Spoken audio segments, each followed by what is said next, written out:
ଜୟଗୁରୁ ସମସ୍ତଙ୍କୁ।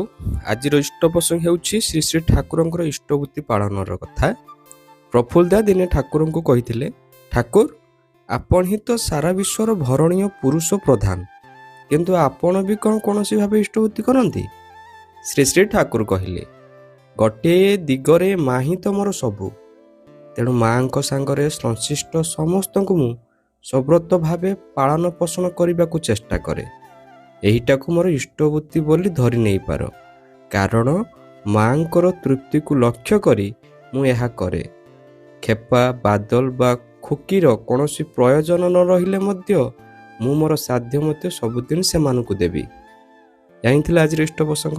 ଆଶା କରେ କିଛି ଗୁରୁ ଭାଇ ମା'ମାନଙ୍କୁ ହିଁ ଏହି ପ୍ରସଙ୍ଗଟି ହେଲ୍ପଫୁଲ୍ କରିବ। ଆମ ସହିତ ଏହି ଚ୍ୟାନେଲ୍ ସହିତ ଜଡ଼ିତ ହେବାକୁ ଚାହୁଁଛନ୍ତି ସେମାନଙ୍କୁ କହି ରଖେ, ସବସ୍କ୍ରାଇବ୍ ମାଧ୍ୟମରେ ଆମର ଏହି ଚ୍ୟାନେଲ୍ ସହିତ ଜଡ଼ିତ ରୁହନ୍ତୁ। ଏଠାରେ ଆପଣଙ୍କର ରେଫରେନ୍ସ ସହିତ ଠାକୁରଙ୍କର ବହୁତ ସାରା କଥା ଆପଣ ଜାଣିପାରିବେ ଆଉ ଶୁଣିପାରିବେ।